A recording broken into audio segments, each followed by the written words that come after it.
Feministično gibanje ima resne posledice, saj se v imenu praznovanja in zaupanja ženskam uničujejo življenja moških. Nedavno sem naletela na ta video in mislim, da bi morali o tem govoriti. Dobrodošli v oddaji Pushback, sem Meira K. To je od Etana, mladega fanta, ki je napisal, kako mu je neko dekle uničila celo srednješolsko življenje. Živijo vsi skupaj. Današnji video bo nekoliko drugačen. Govoril bom o nečem, o čemer sem vam že nekaj časa želel povedati. In to je, oprostite, verjetno najbolj škodljiva stvar, ki se mi je zgodila v življenju. Torej, pojdimo kar naravnost k stvari. Za začetek, bil sem v 9. razredu, ko se je to zgodilo. In v bistvu sem bil zelo nov v svetu zmenkov. Pred 9. razredom še nikoli nisem imel punce. V redu, v 9. razredu si res mlad. Seveda do zdaj ne bi smel imeti punce. In v 9. razredu se zagotovo ne bi smel ukvarjati z dekletom, ki ti lahko uniči srednješolsko življenje. To je res mlado in že samo to je nekoliko problematično.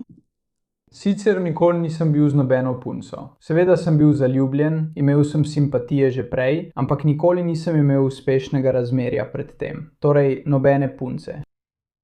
In moja prva punca, ki sem jo spoznal v 9. razredu, njenega imena seveda ne bomo povedali, ampak jo bomo zdaj preprosto imenovali Dekle, prav. In dekli? Takrat sem mislil, da je res lepa. Ne vem, preprosto nekaj je bilo na njej, ker mi je bilo res všeč, zato sem se seveda odločil za njo. Za njeno številko sem vprašal na res neumen način. Pretvarjal sem se, da sem padel in mi je padel telefon. In ko mi ga je pobrala, sem rekel, lahko vpišeš svojo številko. In res je bilo neumno, kako sem jo prosil za številko. Ampak ja. Veš, kaj je žalostno pri tem? Ko govori o njej, vidiš, kako zelo mu je bila resnično všeč. Poglejmo, kaj se bo zgodilo. Malo sem zašel s teme. Potem, ko je to naredila, potem, ko mi je dala svojo številko, sva si nekaj časa pisala. Praktično sem rekel, da jo imam rad že 3. dan pogovora. Bilo je res neumno. Ampak še nisem vedel, kakšne so lahko posledice, če kaj takega rečeš, veš? Pravkar si v 9. razredu. Seveda si rekel, da jo imaš rad. Ker misliš, da je simpatična in to je pač neumnost otroštva. Ni ravno veliko posledic. Seveda je včasih to dobra stvar. Ampak reči kaj takega tako zgodaj v zvezi nikoli ni dobro. In kmalu sem to spoznal. Torej, če preskočim kakšen mesec naprej, sva bila skupaj že po 1 tednu pogovora, uradno sva postala par. In skozi tisti mesec je bila zveza res dobra. To je bilo prvo dekle, ki sem ga kdaj poljubil in se poljubljal z njim. To je bilo tudi največ, kar sva kdaj naredila. In to je pomembna stvar, ki jo želim, da veste. To je bilo največ, kar sva si kdajkoli privoščila drug z drugim. In to je veliko za devetošolko, kaj ne? Poljubljanje je velika stvar. V trenutku vam bo jasno, zakaj vam to govorim. Po tistem mesecu pa sva zdržala, mislim, skupaj 2 meseca. Torej je minil še 1 mesec. In začel sem čutiti vse manj do nje, ker je bila spet moja prva punca. Bil sem v 9. razredu. To je bilo zame nekaj novega. Začel sem videti njeno pravo naravo in ji nisem več želel, veste. In bilo je težko razložiti kaj takega dekletu pri tako mladih letih. Zato sem se namesto, da bi to neposredno razložil, odločil, da bom z njo prekinil med božičnimi počitnicami. In kasneje sem spoznal, da je bila to verjetno ena največjih napak, ki sem jih kdaj naredil v svojem življenju. In meni se to zdi žalostno. Mislim, dejstvo, da govori o največjih napakah, ki jih je naredil v svojem življenju, ko je še tako mlad, je tako žalostno. Res žalostno. Kje je naivnost otrok? In to, da jim preprosto pustimo biti. Z razlogom. Torej, kar se je zgodilo potem, ko sem prekinil z njo, je bilo, da je sprva vse izgledalo normalno. Presenetljivo, nisem dobil nobenih sporočil, nisem dobil nobenih klicev. In kar se je zgodilo, je bilo to, da sem po božičnih počitnicah šel v šolo. In v bistvu mi je vsak, ki sem ga poznal, ali pa skoraj vsak, za katerega sem vedel na šoli, namenjal grde poglede. Me čudno gledal, ali pa kar naravnost govoril o meni, ali govoril stvari pred mano, ki mi niso bile všeč, veš. In kar mi ni bilo jasno pri tem je bilo, da nisem vedel, kaj se je zgodilo, veš. Bil sem zelo zaskrbljen. Vprašal sem svoje prijatelje in so me popolnoma ignorirali. In zavedel sem se, da nisem izgubil le veliko spoštovanja med učenci na moji šoli, ampak tudi spoštovanje učiteljev in prijateljev. In še vedno nisem imel pojma, zakaj. To je zelo travmatična izkušnja za mladega otroka. Poglej, ne vem, ali je ta otrok, ali je ravnal prav ali narobe. Še vedno niti ne vem, kaj se je zgodilo. To gledam prvič skupaj z vami. Ampak imam občutek, Tako da sem očitno šel k dekletu, s katero sem se pravkar razšel. Skoraj sem izrekel njeno ime, zato sem tam prekinil video. Ampak šel sem k dekletu, s katero sem se razšel. In rekla je, da nima nič s tem, kar se je zgodilo. In vprašal sem, kaj se je zgodilo, a je zavrnila, da bi pojasnila. In potem sem začel prejemati sporočila od ljudi, ki so me spraševali zelo zanimive stvari. In poslali so mi slike zasebnih sporočil z njo, ki so bila samo med nama. In bila so zelo eksplicitna, zasebna sporočila o tem, kako si želiva poljubljati drug drugega, kako si želiva početi stvari skupaj. Stvari, ki jih običajno ne bi razširjal. Stvari, za katere ne bi naredil posnetka zaslona in jih javno razširjal. Ampak to je bilo takrat najmanj, kar me je skrbelo. Ljudje niso mislili, da sem čuden samo zaradi zasebnih sporočil, ki so jih videli drugi, čeprav so bila namenjena samo meni in njej. Ampak tudi zato, ker jim je povedala nekaj, kar naj bi jaz naredil, kar pa seveda nisem, ampak do tega bom še prišel. Srce se mi para zaradi tega fanta. 3 mesece pozneje, mislim. Končal sem 9. razred, mislim, da je bilo to mogoče 4 ali 5 mesecev dejansko. Ja, 5 ali približno 4 ali 5 mesecev. Končal sem 9. razred in v 10. razredu sem zvedel, kaj se je v resnici dogajalo. Tako sem začel 10. razred, očitno precej zmeden v glavi, ker sem izgubil vse svoje prijatelje. Vsi ljudje okoli mene me preprosto niso marali, veš. In še vedno nisem imel pojma, zakaj. Ker sem vedel, da ni šlo samo za zasebna sporočila. V srcu sem vedel, da to ni bila edina stvar, ki se je zgodila. In potem je ena sama oseba, samo ena oseba, popolnoma spremenila to, kar se mi je zgodilo. Ta oseba, je prišla do mene in me naravnost vprašala, ali nisi lani posilil neke punce. Ne bom imenoval osebe, ki me je to vprašala. Ampak prišli so do mene in me to vprašali. In ko je ta oseba to naredila, sem mi seveda odgovoril z ne. Nisem imel pojma, o čem govori, ampak preprosto nisem mogel verjeti, kaj je pravkar rekel. Veš, nisem mogel verjeti, da je to nekdo, ki sem ga poznal že tako dolgo nazaj. In mimogrede, to ni bila naključna oseba. To je bil prijatelj, ki sem ga imel okoli 5. razreda. Potem so se nekako oddelila. In potem sem ga srečal v šoli, še predvsem tem, preden je slišal za govorico. In potem je prišel do mene in mi to rekel. Jaz pa sploh nisem vedel, kaj se dogaja, veš.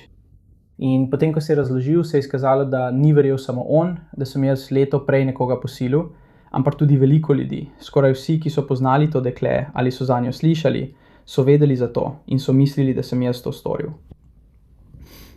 In meni se zdi noro, kakšno moč ima dekle, da lahko samo nekaj takega reče. In potem se lahko vse skupaj popolnoma izrodi. Glavno vprašanje, ki ga imam tukaj, poleg dejstva, da ni prav, da lahko nekdo vrže tako obtožbo, brez kakršnihkoli dokazov in brez kakršnihkoli dokazil, potem pa mora oseba trpeti posledice, predvsem moški. Kaj je narobe z našimi mladimi dekleti, da verjamejo, da morajo to storiti, da opravičijo svojo prizadetost?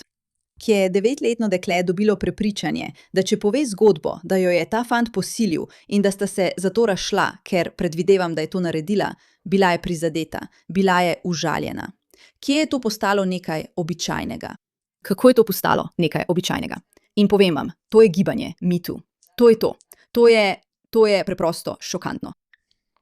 Kolikor vem, so bili sprva samo zasebna sporočila.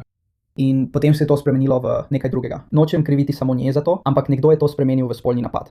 In potem je nekdo to naravnost spremenil. Oprostite, nekdo je to naravnost spremenil v posilstvo. Ne vem, kdo so bili te ljudje, ki so si izmislili to govorico o meni, ampak zdaj tega ni bilo več mogoče ustaviti. Saj je minilo že leto dni, odkar se je vse skupaj začelo širiti. In ne samo, da sem zaradi tega izgubil vse prijatelje, začel sem izgubljati tudi samega sebe. Veš, začel sem izgubljati razum. In če preskočimo do 11. razreda, po 2 letih neuspešnega iskanja dekleta ali kakršnihkoli prijateljev, sem končno našel dekle. Ampak to ni pomembno. Do takrat sta minili že 2 leti. In edini razlog, da sem lahko bil s to punco, je bil ta, da je bila sprva ena izmed tistih, ki v to ni verjela. In je mislila, da ni dovolj dokazov ali dokaznega gradiva za to. Bila je ena redkih oseb, ki sem jih spoznal, ki se je zavedala, da brez dokazov, dokaznega gradiva ali česarkoli podobnega ne moreš kar tako reči kaj takega o nekom. Zato bi se rad zahvalil, ker bila je verjetno edina oseba, ki takrat v to ni verjela. Ampak tukaj se malo izgubljam. V bistvu me je po tako dolgem spopadanju s tem to pripeljalo do zelo nizke točke v mojem življenju. In na hitro samo povedati želim dekletu, ki je vse to začela, jebi se. Iskreno sovražim dejstvo, da si mi to naredila. In resnično upam, da ti to ostane v spominu, če to gledaš. Ker me je pripeljala do točke, kjer, dekle, ki je širilo govorico, me je pripeljala do točke, kjer sem poskušal narediti samomor. Ne samo enkrat, ampak večkrat. In potem je bila ena posebna noč, ko sem imel vse pripravljeno. Vedel sem, bom to storil tisto noč. Ampak potem je prišel moj oče noter in videl vse. In kar naenkrat so me poslali v psihiatrično bolnišnico, veš. In vse to se je zgodilo, ker je ena punca rekla nekaj, česar ne bi smela. In kar želim, da se zavedaš, ni samo to, da moraš biti zelo previden, komu zaupaš v svojem življenju, ampak moraš vedeti, da skoraj ni načina. In z razlogom pravim skoraj, ampak skoraj ni načina, da bi se branil, ko gre za kaj takega. Ker moraš razumeti, da ljudje, in mislim vsi, želijo slišati nekaj takega. Nočejo slišati nasprotnega, da je bila to samo govorica, da se ni zgodilo. Radi slišijo take stvari, ker jim dajo nekaj, o čemer lahko govorijo. In ko imajo ljudje o čem govoriti, je to vse, kar si želijo početi. In zato, zaradi tega, ko pride do nečesa takega, praktično ni nobenega načina, da bi se branil. Najboljše, kar lahko narediš, ko se kaj takega zgodi, je, da nadaljuješ s svojim življenjem in razumeš, da tvoji pravi prijatelji, če so res tvoji prijatelji, ne bodo verjeli ničemur, kar slišijo. In včasih, ko se kaj takega zgodi, to običajno ni v takšnem obsegu, da bi za to zvedla cela šola. Zato res upam, da pri tistih, ki se soočajo s podobno situacijo, o tem ne bi vedeli vsi. Ampak ja, noro je, kaj lahko dekle naredi s tvojim življenjem. Kaž? Grozna zgodba. Poglej, ne poznamo podrobnosti. Ne vemo, če je naredil ta video, ker je morda res nekaj naredil. Ampak to je ravno bistvo. Ni načina, da bi se postavil po robu in boril proti nečemu takemu. In on ima pravzaprav zelo pameten pogled. In sicer, da imajo ljudje radi takšne zgodbe. Želijo si teme za pogovor, želijo opravljati, v tem uživajo. Tako nesprejemljivo je, da je cena svobode za ženske življenje moških. Da lahko ženske spregovorijo o svojih groznih izkušnjah, kjer so jih moški zlorabljali, pomeni, da morajo nedolžni moški plačati ceno za to. In to je zaradi neodgovornega vedenja žensk. To mlado dekle je skušalo upravičiti svoje čustva. Bila je vznemirjena, bila jo je sram, zato je širila govorice. Govorice so postajale vedno hujše in hujše. Toda uničenje fantovega življenja, fanta, ki verjetno nikoli več ne bo mogel popolnoma zaupati, bo zaznamovalo in omadeževalo njegovo celotno življenje. Preostanek svojega življenja bo živel s tem zavedanjem, z nezaupanjem, z globoko bolečino, z vedenjem, da se lahko vsi obrnejo proti njemu, brez kakršnihkoli dokazov. To je popolnoma nesprejemljivo. In obstajajo desetci, če ne stotine, če ne tisoči zgodb, kot je ta, o moških, katerih življenja so bila uničena zaradi žensk, ki so izkoristile nekaj, kar so si druge ženske priborile s trdim delom in žrtvovanjem, in so to zlorabile. In to je ena najbolj ogabnih in odvratnih zlorab svoboščin, ki so jih danes dobile ženske. To mi je nerazumljivo. Spet, ona je v 9. razredu, je neumna. Ampak nekje, na nek način, se ji je v glavo prikradla misel, da če bi lahko širila govorice o posilstvu, bi bila ona tista, ki bi šla kot zmagovalka in bi lahko uničila življenje temu fantu. To je zelo nevarna stvar. Hvala za vašo pozornost glede te zadeve.